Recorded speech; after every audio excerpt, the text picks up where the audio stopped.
do Senhor. Vamos abrir a palavra de Deus. Gênesis capítulo 1. Amém? Quem achou? Tá difícil não, né?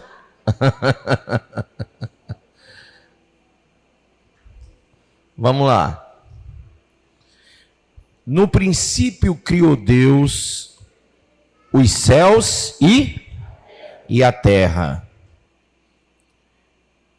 A terra, porém, e você vai ver um ponto aí, ó, ponto, né? A terra, porém, estava sem forma e vazia.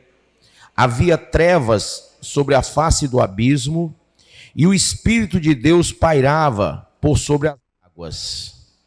Disse Deus: haja luz, e houve o quê? Luz. E viu Deus que a luz era boa, e fez separação. Olha só, Deus fez separação entre a luz e o quê? E as trevas. Deus a luz de dia e as trevas de quê? De noite. E a Bíblia diz assim, ó: houve tarde, houve manhã, o primeiro dia. Amém? Põe a mão sobre a Bíblia e diga: Pai, esta é a tua palavra. Fala ao meu coração e me ensina a tua palavra através do Espírito Santo da graça. Diga amém. Pode sentar. Irmãos, quando Deus criou os céus e a terra, do primeiro versículo ao segundo versículo, para quem não sabe, a teologia explica que houve milhares de anos. Então, às vezes, quem já se questionou se os dinossauros já existiram? Né? Sim, encontraram fósseis e tudo mais, mas eles existiram num período entre o versículo 1 e o 2. E o que é que houve entre o 1 e o 2? Segundo a teologia, entre o 1 e o 2 houve a guerra, houve a queda de Lúcifer. Muita gente não sabe, mas Lúcifer foi lançado na terra com uma terça parte dos demônios, dos anjos caídos. Lá em Apocalipse 12 fala que o dragão, a antiga serpente, foi lançado na terra com uma terça parte e trouxe consigo uma terça parte das estrelas do céu, que são os anjos. Amém? Então, bispo, foi o diabo que destruiu a primeira criação de Deus? Não. Foi vontade de Deus que assim o fosse. Amém? E por que, bispo? Aí você vai perguntar para ele quando você chegar no céu. Porque o que não está na Bíblia eu não posso falar. Amém? Mas eu posso dizer que foi, porque a Bíblia diz que nenhuma folha cai de uma árvore se não for com a permissão de Deus. Imagine o planeta todo ser destruído pela vontade de Deus. Ora, o dilúvio aconteceu pela vontade de Deus. E veja que as águas do dilúvio brotaram da terra e vieram do céu também, para encher todo o planeta. Vontade de Deus. Tudo que está descrito e tudo que aconteceu na história da raça humana foi a vontade de Deus, sim. Foi permissão de Deus por sua própria vontade. Para quê? Ora, algumas coisas eu posso responder e outras não. Tem coisas que a Bíblia não explicou. E a Bíblia diz assim: nós só sabemos hoje por parte, mas um dia saberemos na totalidade. Amém? Um dia vai ser revelado. Mas hoje o que nós podemos saber é aquilo que a Bíblia revela. Ora, eu acho que seria incompatível aqueles dinossauros e nós no mesmo planeta. Vocês não acham? Então Deus errou na criação dele? Não. Resolutamente ele resolveu extinguir aquilo lá. E criou o que criou. Olhe para o lado e para o outro. Vocês. Amém? E gerou nesse planeta uma estrutura criacional que dá para a raça humana viver. Com os animais, com a fauna e com a flora. Tudo foi criado de uma maneira que o arquiteto do universo criou para que a gente vivesse bem. Amém? Ora, mas Por que que a gente não vive bem se Deus criou tudo para a gente viver bem? Deus até subjugou o início, a criação primária, para que houvesse uma estrutura de vida para toda a raça humana. Você vai ver na sequência que ele fez uma coisa, ele disse haja luz e houve luz, e ele fez separação entre a luz e as trevas. Ele chamou a luz de boa, não foi? Ele disse a luz é boa, e fez separação entre luz e trevas. Esse versículo aqui, ele vai nos dizer exatamente, de maneira alegórica, espiritual, mas alegórica, o porquê de muita coisa. Porque na sequência Deus vai criar o Adão, a Eva, os animais, toda a vegetação, Deus vai criar tudo. Mas veja, tudo que Deus criou é compatível com a mentalidade de Deus. Nada ele fez segundo a vontade de alguém. Ele sempre fez tudo de acordo com aquilo que ele, Deus, tinha por vontade de fazer. Amém?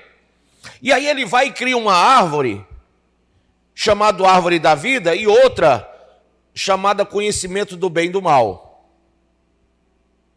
A vontade de Deus de criar as duas árvores e colocar no centro do jardim do Éden.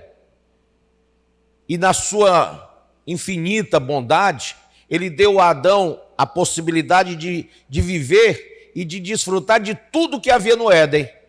Mas ele colocou uma condição, de que aquela árvore do conhecimento do bem e do mal não poderia nem tocar nela, quanto mais comer do fruto. Amém? Bispo, então, já que era assim, por que Deus criou? Isso tem explicação.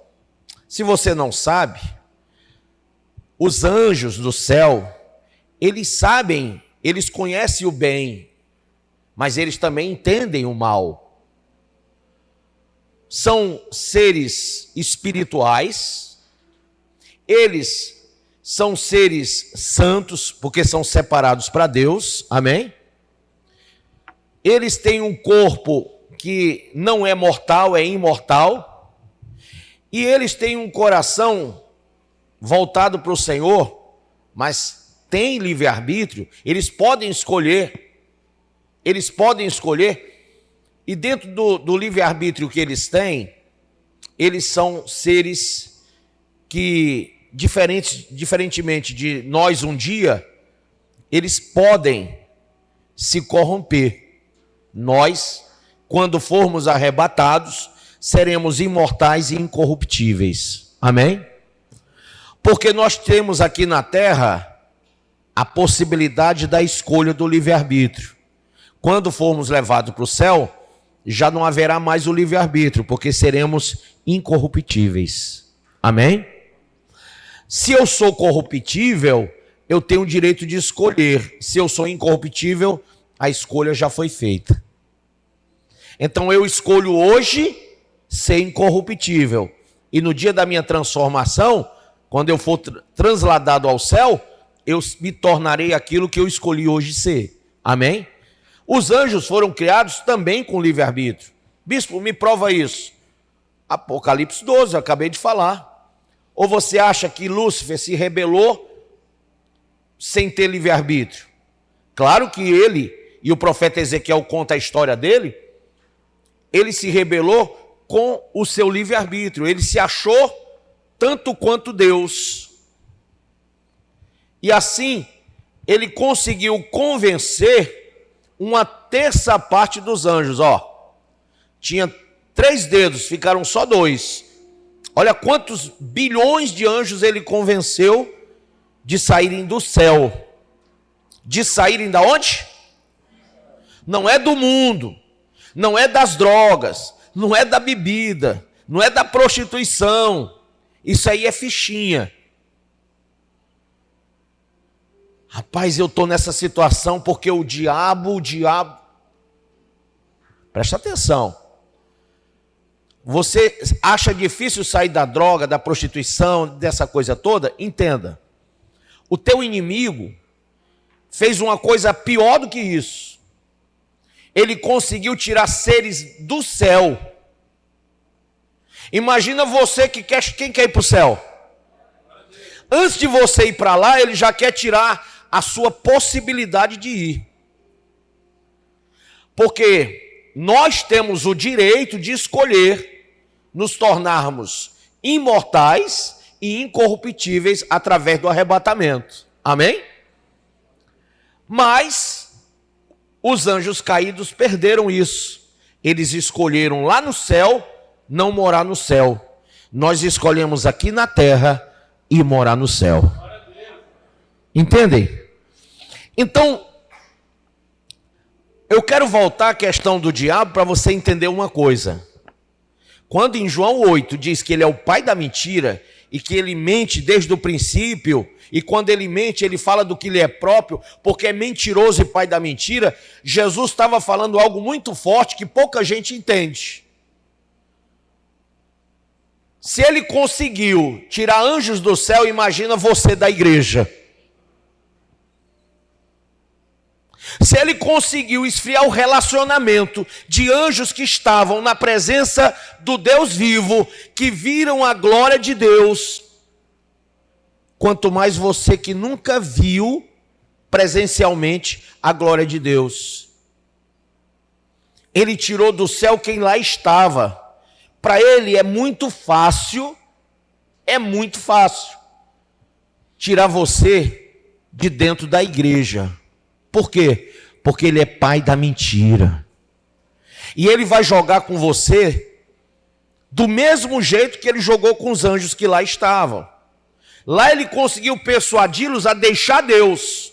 E o que é que ele faz aqui? Persuade você também a deixar Deus, sim ou não? Lá ele conseguiu persuadir os anjos de deixarem de adorar a Deus. E o que é que ele faz aqui? Persuade você também a não adorar a Deus. Os anjos hoje vivem para trabalhar para ele. E ele persuade pessoas que trabalham para ele também. Então veja que ele está jogando com a mesma força da mentira que lhe é próprio. Só que desta feita, o que ele tem a fazer, digamos assim, é menos difícil. Porque convencer anjos a sair do céu, eu creio que foi muito mais difícil do que convencer você, que por causa de Adão, preste bem atenção, Adão quando pecou, nós recebemos a herança dele. E qual foi a herança de Adão? A índole para o mal. O que ele comeu, o que ele ingeriu, foi o conhecimento do bem e do... Quando ele recebe isso, toda a raça humana recebe também. Só que fato é que nenhum de nós temos ou tivemos a possibilidade de estar face a face com Deus. Lúcifer teve, Adão teve, antes de pecar principalmente, né? Ele esteve com Deus, o Senhor andava com ele lá na virada do dia, né? Então veja, Lúcifer ele trabalhou nesse início para decair o homem na condição de pecador. Agora, como você tem índole para o mal, e eu só me lembro lá do Arão, irmão do Moisés, lembra de Moisés? Arão disse quando fez o bezerro de ouro, quando fez Israel idolatrar, Moisés desceu, sabe, com muita raiva de Arão e do povo, e disse, o que é que você fez? E Arão disse, olha, não me culpes, você sabe que esse povo tem índole para o mal. Moisés sabia. Agora eu pergunto, você sabe que você tem índole para o mal? Você sabe que você tem um coração enganoso e corrupto, corrompido? Jeremias 17, veja aí. Jeremias 17 diz isso, que você tem um coração corrompido, um coração corrupto. Veja aí. Isaías Depois vem Jeremias lá, ó. Amém? Diz assim, ó, versículo 9 do capítulo 17.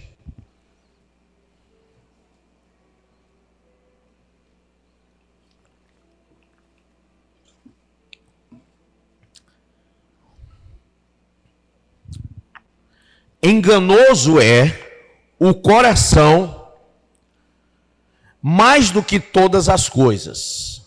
Agora eu quero que você entenda a palavra coração aí.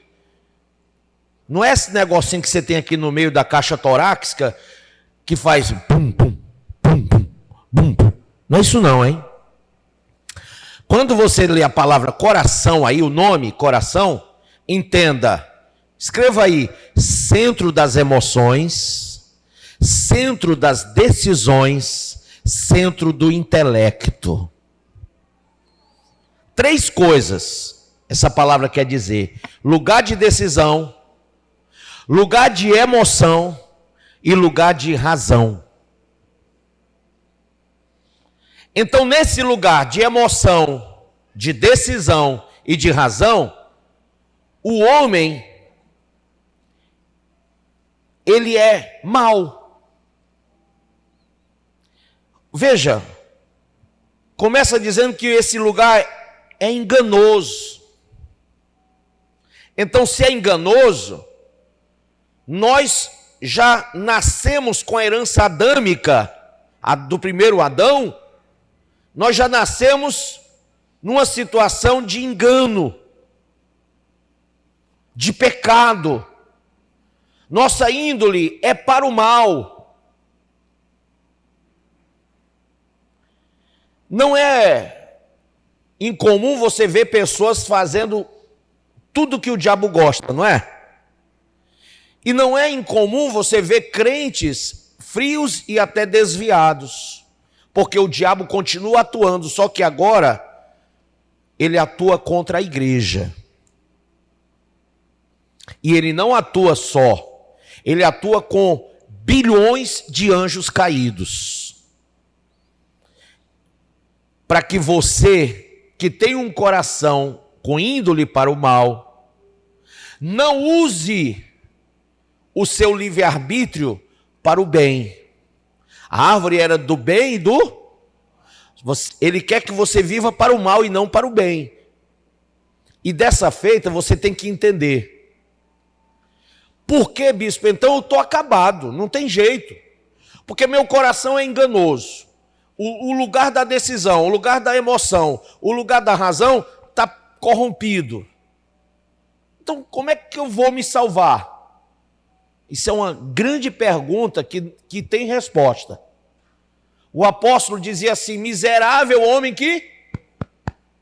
E ele bate nessa tecla dizendo que todos os homens pecaram, estão destituídos da glória de Deus. Então entenda isso. Você é um ser pecador, um ser cujo coração é enganoso. Mas eu vou te dar a resposta aí no Gênesis, quando o Senhor disse: haja luz, houve o quê? E tudo que foi feito pela palavra de Deus, através da vontade de Deus, por meio do poder de Deus. Agora, eu estou chegando na sua resposta. Bispo, eu estou ferrado com pecado. Romanos 6,23, Paulo diz que o salário do pecado é morte eterna, hein? Então como é que eu vou sair desse corpo de morte? Esse corpo de morte só vai sair quem for arrebatado, ou quem morrer em Cristo. Se você morrer estando em Cristo, ou quando for arrebatado, esse corpo será desfeito e o Senhor vai te dar um corpo imortal e incorruptível. O problema não é o corpo, o problema é como chegar lá. Jesus disse: quer chegar lá? Quem quer chegar lá? Ele disse: eu sou o caminho, a verdade e a vida. Quer chegar lá? Você vai ter que fazer uma caminhada onde, por mais corrupto que seja o teu coração, por mais enganoso que ele seja, você vai crer na verdade da palavra de Deus. E você não vai se entregar à mentira de Satanás, nem à corrupção do teu coração enganoso. Por que a Bíblia diz que quem quer chegar lá no céu vai ter que chegar através de Jesus? E Jesus disse: quem quer me seguir, negue-se a si mesmo, tome sua cruz e me siga. Porque a salvação, o princípio dela é a renúncia do coração humano. Então eu tenho que primeiramente entender que eu sou o que sou. E a segunda coisa é que eu posso ser diferente do que eu sou. João 3, Jesus fala com Nicodemos e disse: quer ser salvo? Nasça de novo. Aí Nicodemos diz: mas como eu velho vou nascer de novo? Não. Você vai nascer da água, arrependimento, e do Espírito, metanoia, transformação. Transformação do coração velho para um coração novo. Ora, se você lembrar lá no Antigo Testamento, há uma promessa de Deus sobre o coração.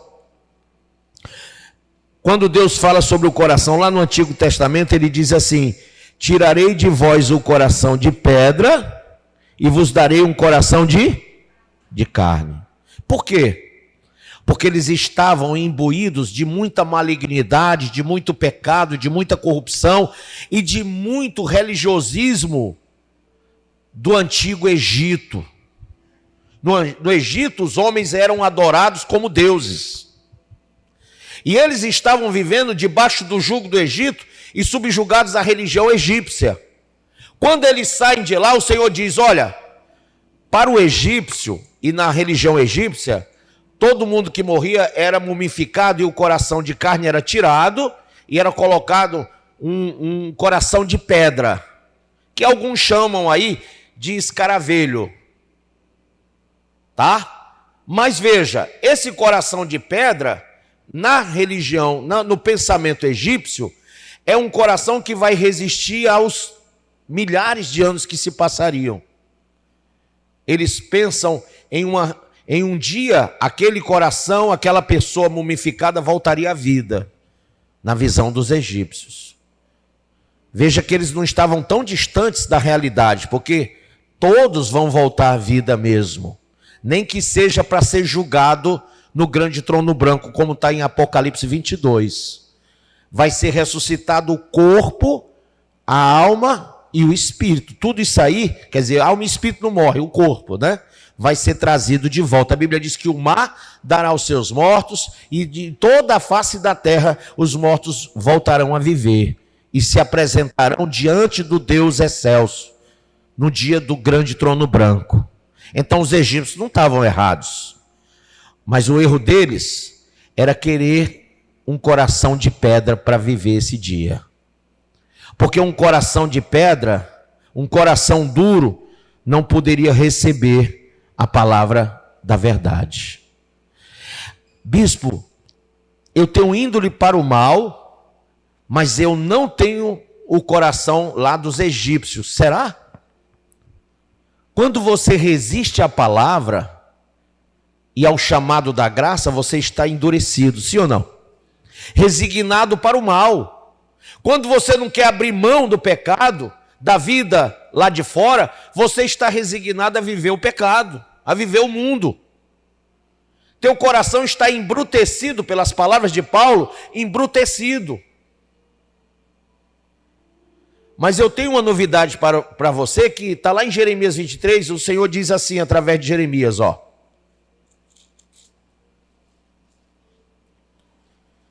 Versículo 29. Não é a minha palavra fogo, diz o Senhor, e martelo que esmiuça a pedra? Amém? O que ele está dizendo com isso? É que a palavra de Deus é o martelo que vai quebrar esse coração pedregoso, esse coração endurecido, que vai quebrantar esse coração. Antes do 23, se você voltar no 18, ele fala de uma experiência maravilhosa que ele tem quando ele desce à casa do oleiro. Um vaso é quebrado e é feito um vaso novo. Amém ou não amém? Então veja, qual é a proposta de Deus para o homem corrompido, para o homem pecador, para o homem com herança adâmica, para o homem que tem um coração enganoso? Ele disse: eu vou tirar o coração de pedra duro e vou dar um coração de carne. Ele disse que vai dar. Você quer receber? E aí, esse receber é receber Cristo. Porque só Cristo e mais ninguém na tua vida para mudar a tua índole do mal para o bem. Só Jesus na nossa vida para que a gente expulse do nosso coração toda a deformidade que o pecado nos trouxe, toda a malignidade que Satanás nos ensinou. Através dos anos da nossa vida, nós aprendemos com rede social, com as más amizades, com gente da nossa própria família que não tem Jesus, com as músicas, com as novelas e com tudo que o diabo bota aí, a gente aprende a ser mal. Outro dia eu cheguei na casa de uma irmã e ela estava assistindo uma novela mexicana.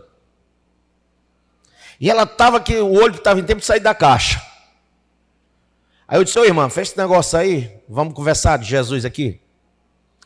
Aí ela olhou para mim e disse: mas bispo, logo agora o senhor chega com... É que está na parte principal.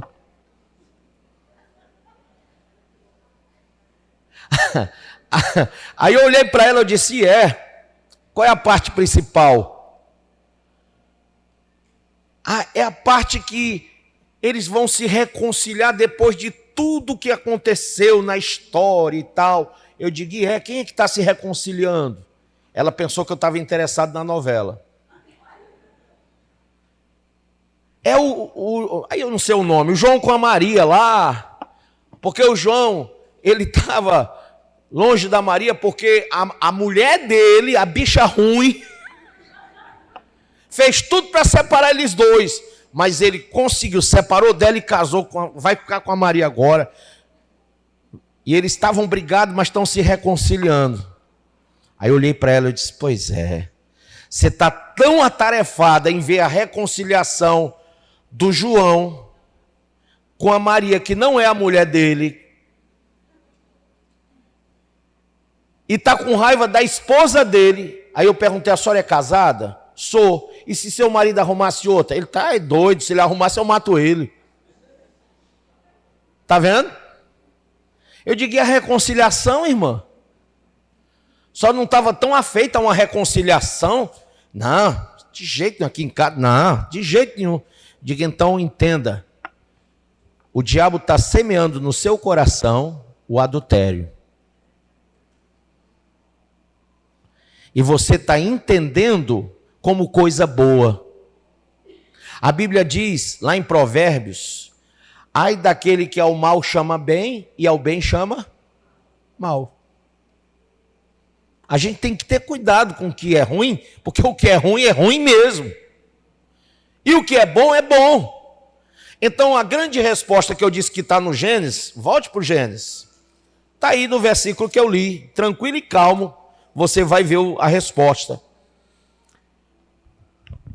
Versículo 4. Quando Deus disse: haja luz, e viu que a luz era boa, ele fez uma coisa. Tem um verbo aí, qual é? Separação entre luz e trevas. Se você quer o coração de carne, se você não quer mais ser enganado pelo seu próprio coração, se você não quer viver debaixo dessa índole maligna que você recebeu do primeiro Adão, se você quer ir para o céu, porque assim, os demônios saíram de lá e você está subindo, amém? Se você quer ir para lá, você tem que se opor a quem saiu de lá para derrubar você. Você tem que se opor àquele que está interessado em que você não suba. E que joga feio, joga sujo, para tirar de você a oportunidade da salvação. E como é que ele joga? Coração é centro de emoção? Então ele vai trabalhar nas suas emoções. Como disse o Roberto Carlos, né? São tantas as emoções. E o crente vive tão emocionado com tanta coisa que esquece de Deus.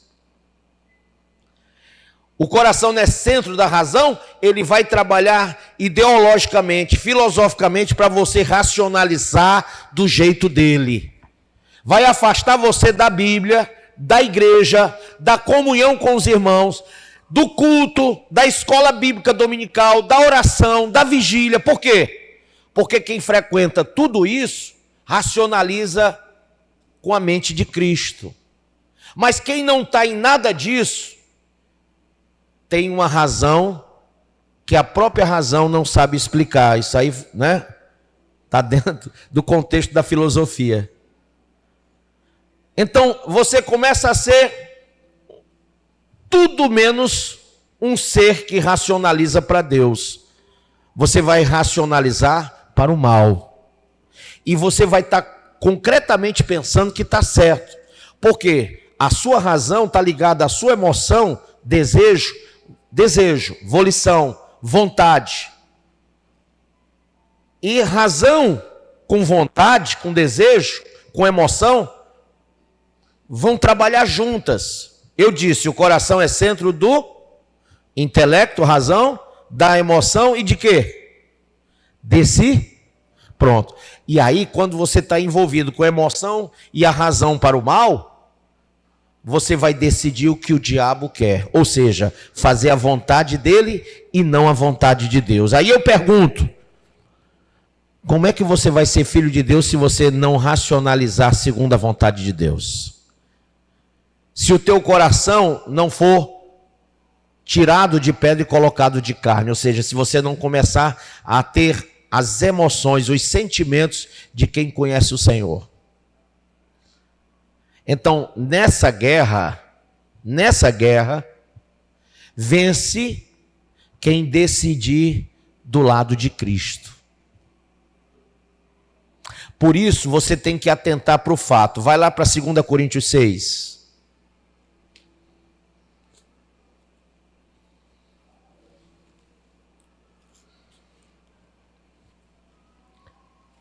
Amém?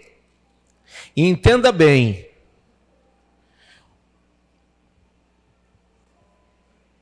O diabo, ele sabe trabalhar muito bem para separar você de Deus. Volto a dizer, ele separou bilhões de demônios de Deus e conseguiu a proeza, olha só, além de tirar os anjos do céu, ele tirou Adão e Eva do paraíso. Não, bispo, foi Deus que expulsou.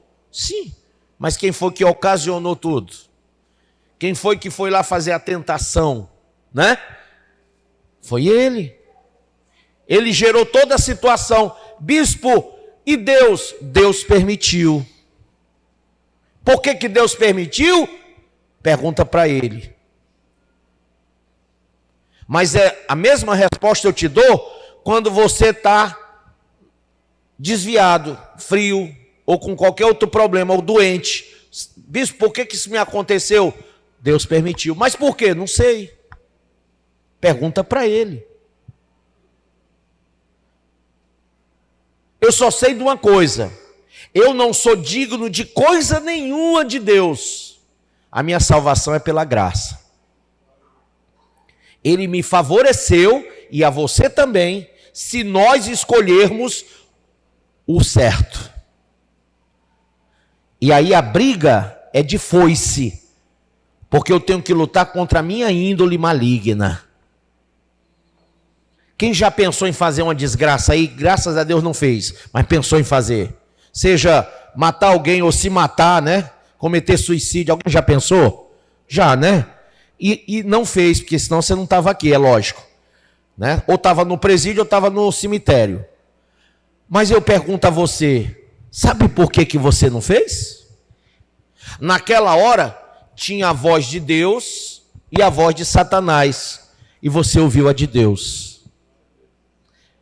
Eu nunca me esqueço de uma moça que foi morta, o nome dela era Eloá, e ela estava presa, ela foi sequestrada por um namorado. Lembra dessa história? E aí, lá no cativeiro, ela conseguiu sair, ele liberou ela para sair, e ela, pensando em ajudar ele, voltou, porque tinha uma amiga dela lá, ela queria tirar a amiga. E aí, quando ela volta, ele parecia ser bonzinho para ela, mas não era. Ele fez de tudo para ela voltar, ela volta. Ele chorou, mexeu com a emoção dela, falou palavras de amor, e aí ela volta para o cativeiro. Olha só, sai do cativeiro e volta para o cativeiro de livre e espontânea vontade. Aí quando ela volta, ele vai, mata ela. Foram entrevistar ele e perguntaram, mas por que você matou? Ele disse, olha, eu ouvi uma voz que dizia mata e outra que dizia não mata. E eu matei. Ou seja, eu ouvi a voz do diabo. Quem entende isso?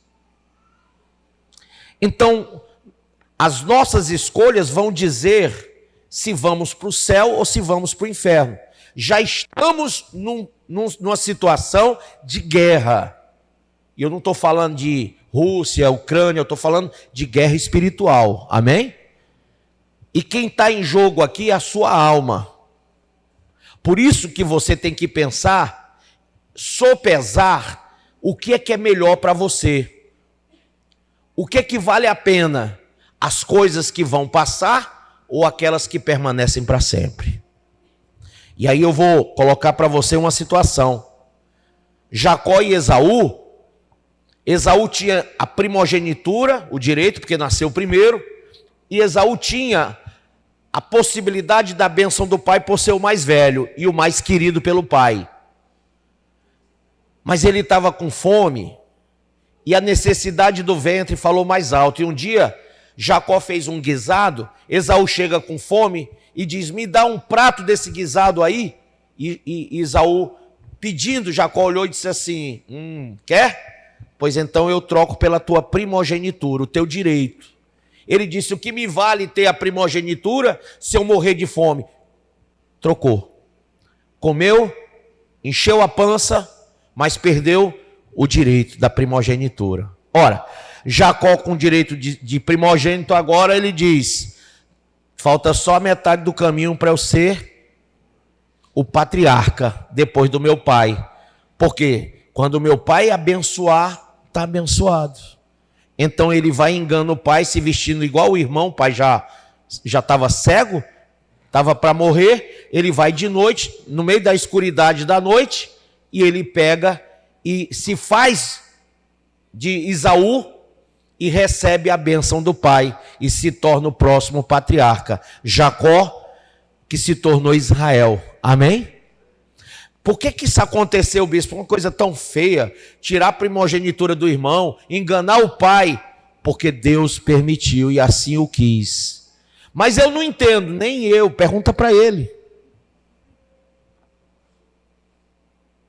Como diz lá naquele Alto da Compadecida, eu só sei que é assim. O que você tem que entender é que a gente não está aqui para discutir com Deus, a gente está aqui para entender a nós mesmos. E nós temos que mudar, porque tem gente que diz assim, Deus entende essa minha vida doida, louca. Deus não entende não. É você que tem que entender Deus e saber que Ele não está concordando contigo não. É você que tem que entender o caminho de Deus, que é perfeito e restaura a alma. É você que tem que perceber quem é você na fila do pão. Porque tem uns doidos aí de uns pastores que ficam dizendo assim, exija de Deus, bote Deus na parede, cobre de Deus, Deus é obrigado. Rapaz, chega a me dar uma coisa ruim. Como que eu vou pegar o Criador e fazer isso? Como? Se eu não posso nem olhar para ele, que eu sou fulminado, meu irmão. Nadab e Abiú, outro dia eu preguei aqui, não foi? Um incenso estranho, um fogo de fora para dentro, morreram fulminados, incendiados por Deus. Então eu tenho que entender o princípio da sabedoria. Qual é o princípio da sabedoria? Temer a Deus. E quando eu entendo isso, eu começo a pensar no meu distanciamento de Deus e na minha aproximação dele. Eu estou distante por quê? E o que eu tenho que fazer para me aproximar e rápido. E eu vou te dar, a primeira receita do bolo é a separação da luz e das. E eu vou te dar o texto para você fazer isso. Tá? Eu vou te dar 2 textos. O primeiro é esse, que nós vamos ler. O segundo está lá em 1 Coríntios capítulo 15. Tá certo? E nós vamos ler lá depois. Vamos para esse aqui primeiro. Você quer fazer separação da luz e das trevas? Sim ou não? Quer se separar mesmo? Quer pedir divórcio de Satanás? Do coração enganoso? Do mundo enganoso? Então leia aí comigo, versículo 14. 2 Coríntios 6, 14. Não vos ponhais em julgo desigual com os incrédulos. A primeira coisa é que a ação de se pôr é sua, não é de Deus. Deus não põe ninguém na fogueira. É você que se coloca lá. Então ele está dizendo, não se posicione, não se coloque em julgo desigual. Por que desigual? Porque luz e treva não se unem.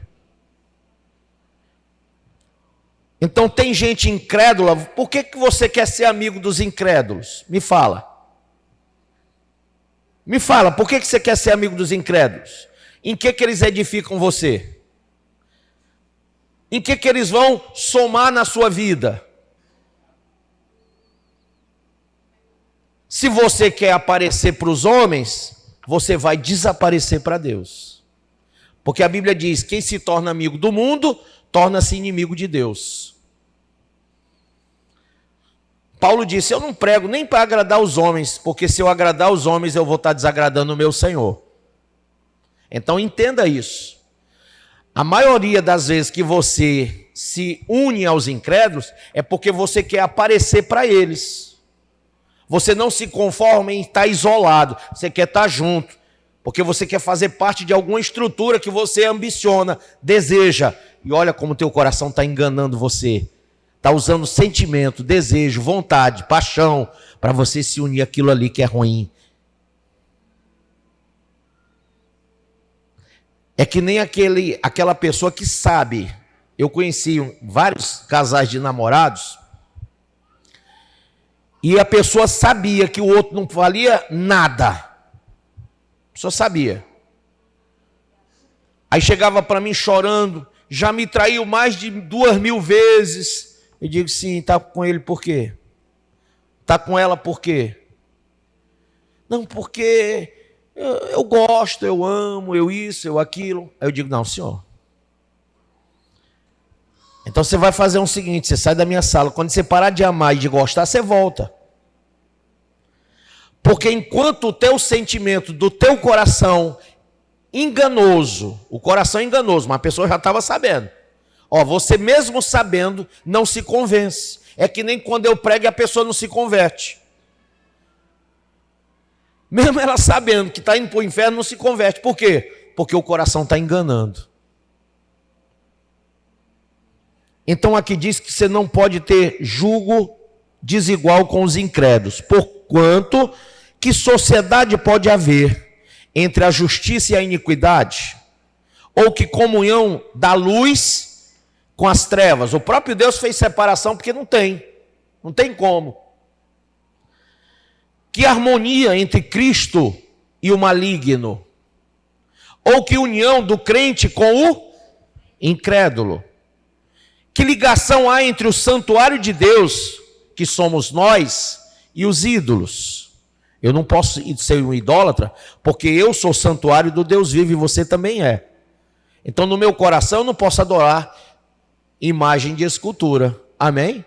Nem o dinheiro também, que o dinheiro é outra coisa para você idolatrar, é o dinheiro. Aliás, eu acho que as pessoas adoram mais o dinheiro do que qualquer Deus de pau, pedra e gesso.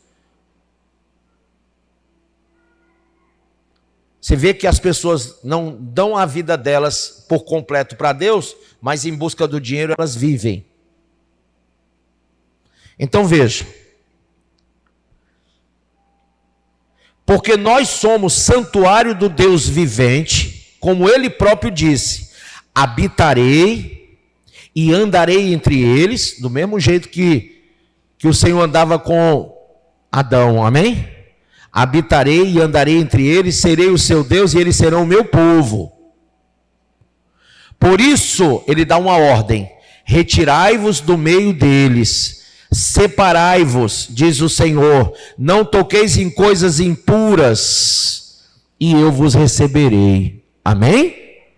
Serei vosso pai, vós sereis para mim filhos e filhas, diz o Senhor Todo-Poderoso. Aí no 7, versículo 1 diz: tendo, pois, ó amados, tais promessas, purifiquemo-nos de toda impureza, tanto da carne como do Espírito, aperfeiçoando a nossa santidade no quê? No temor de Deus. Se eu tenho temor, eu tenho que aperfeiçoar minha santidade no temor.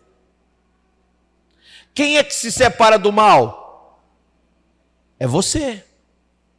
Mas isso é uma decisão que você, com coração enganoso, com índole para o mal, com a herança de Adão, você resolve anular tudo isso para servir Jesus.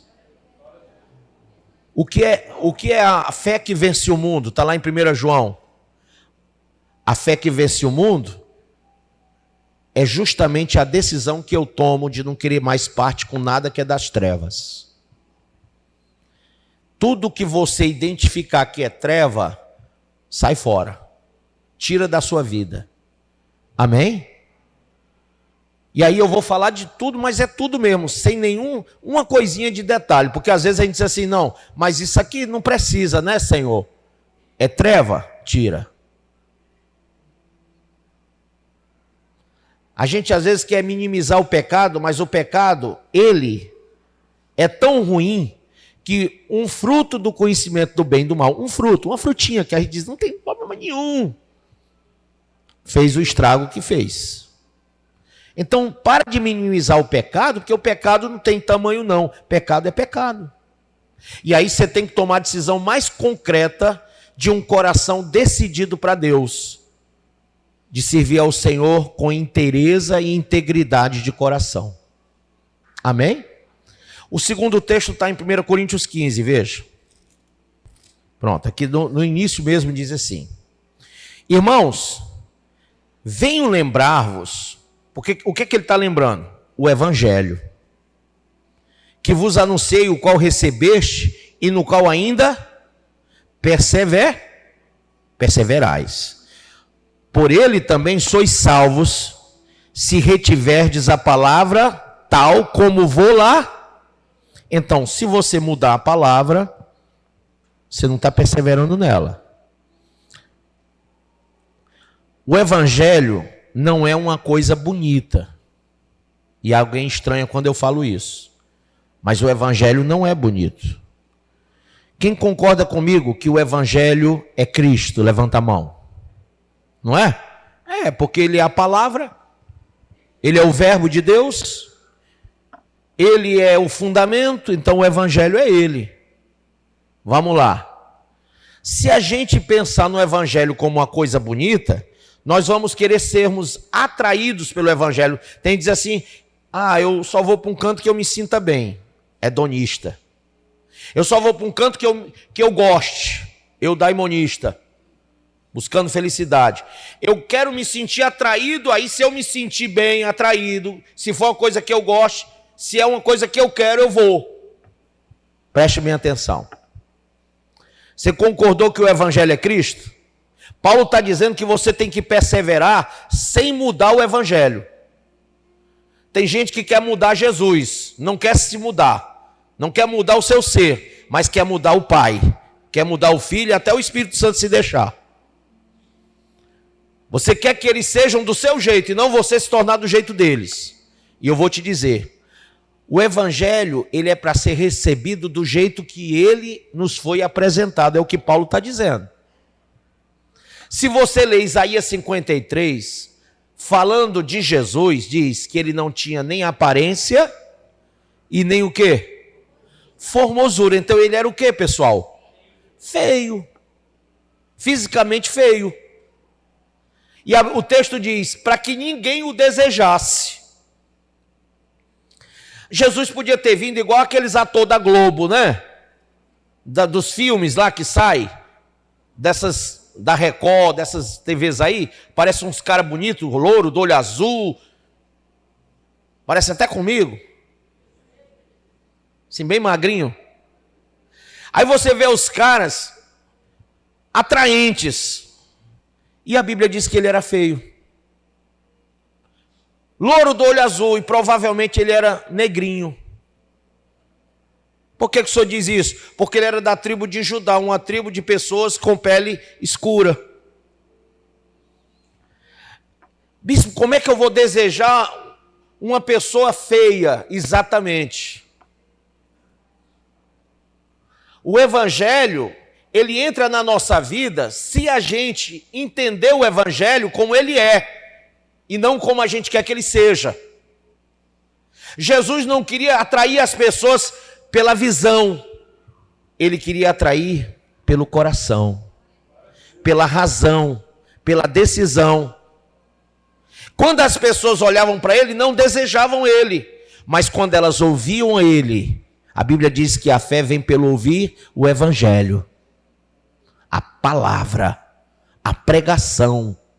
Então, as pessoas não se convertiam, e eram milhares de pessoas que se convertiam pela beleza de Jesus, mas pelas palavras que ele falava com autoridade. E aí eu digo para você, esse evangelho da atração não é o de Cristo. As pessoas estão sendo atraídas por volições, desejos, paixões, realizações. Elas não estão vivendo o evangelho do temor, da honra e da justiça. Isso é o grande problema de muita gente que está em trevas e não em luz. Está se associando às obras das trevas e não sabe. Não entende. Porque o coração enganoso quer que você tenha a visão de uma religião que te atrai pela visão humana. E Paulo diz lá em 1 Coríntios 2, que nem olhos viram, nem ouvidos ouviram o que o Senhor preparou para aqueles que o amam. E que as coisas do Espírito só são entendidas por aqueles que são espirituais. Só são discernidas por eles. Eu amo Jesus, não pela aparência dele aqui na terra, mas pelo que ele é.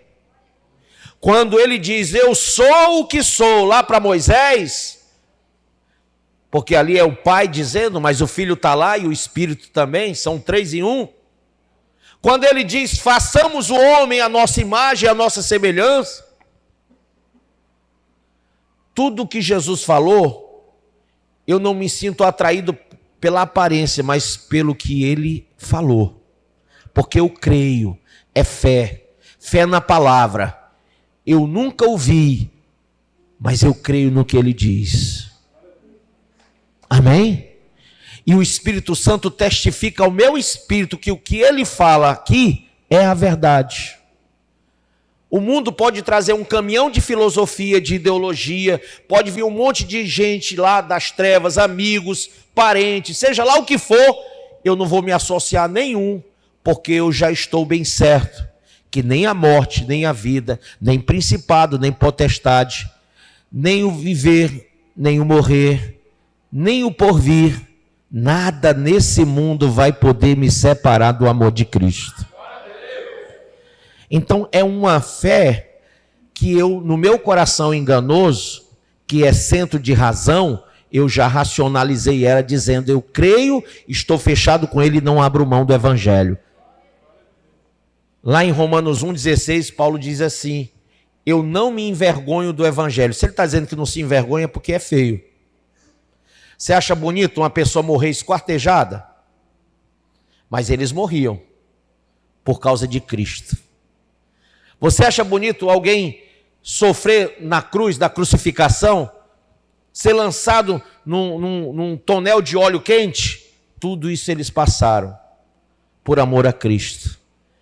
E Paulo diz assim: para mim, o viver é Cristo e o morrer é lucro. Eu não me envergonho, não. Eu sei que é uma vida difícil, é estreito, é pedregoso, o caminho é estreito, a porta é estreita, não é um caminho de prazer, não é um caminho de felicidade, não é um caminho onde eu vou ficar rico, não é um caminho onde eu vou ser o tal, mas é um caminho que me leva de volta para onde eu fui gerado. É um caminho que vai me levar para o céu. Porque o largo e espaçoso que traz desejos e paixões, que conforta a minha alma, vai me levar na contramão. E quem está à frente do largo e espaçoso é Satanás, te dando tudo o que você quiser e mais um pouco. Veja quantos estão entregues ao diabolismo de hoje, né? Você vê as músicas consagradas ao diabo, shows, Madonna e tantas outras cantoras e cantores, inclusive brasileiros, pactuados com o inferno. Eu achei interessante, eu vi um vídeo de um clube de futebol lá do Sudeste. Eu não lembro aqui qual foi o clube, para dizer para vocês. Atlético Paranaense? Você viu o vídeo? No vídeo, o que é que ele diz? Fala aí. Pacto com o diabo. E o vídeo é bem claro que eles têm um pacto com o diabo. Não sou eu que estou dizendo, é o vídeo. Você viu? Então veja que não se esconde mais. Aquele Will Smith, que fez um filme aí que eu não lembro, Bad Boys, ele recentemente se apresentou ele fez um ritual satânico numa apresentação dele. Eles não estão, como muito crente fica com vergonha de Deus, vergonha de Jesus, vergonha do Evangelho, vergonha de botar uma Bíblia na mão, de sair na rua pregando. Eles estão pregando na TV, no rádio, no filme. Eles estão mostrando Satanás, o Deus desse século, já cegou o entendimento deles. Eles acham que vão lograr muita riqueza, muito prazer, e não estão nem aí, porque nem creem no inferno. O diabo já disse para eles que inferno não existe. Ou você acha que eles estariam ali se pensasse que existe inferno? Eles não acreditam em inferno. Tem muito crente que também não, porque se acreditasse, estava de pé com Deus. Não é? Então, se eles assumiram as trevas, por que você não assume a luz? Por que você não assume Jesus?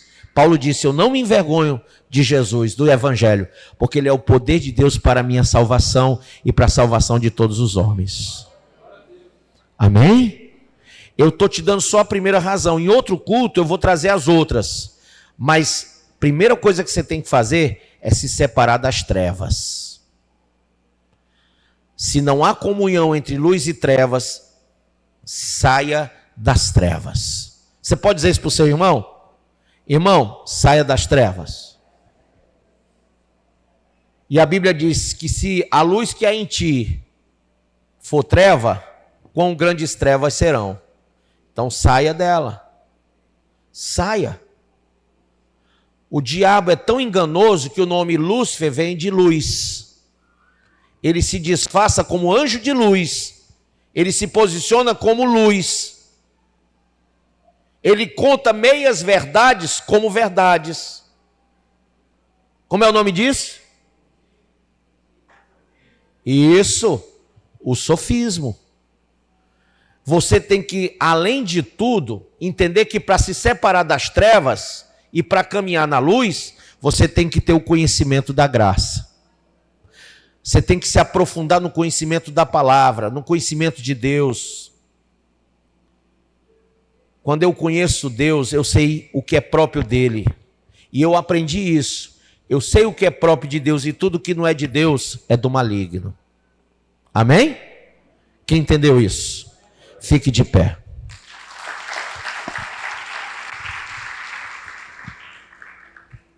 Ora, a Bíblia diz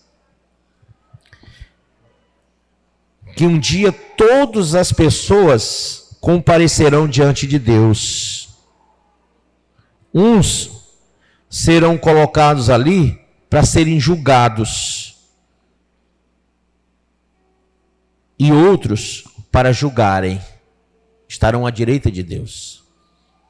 Então todos nós fomos separados para o Senhor para uma tarefa. Você quer ir para o céu? A Bíblia diz: fora ficam os cães, os feiticeiros, os impuros, os assassinos, os idólatras e todo aquele que ama e pratica mentira. Você tem que abandonar tudo isso para servir o Senhor.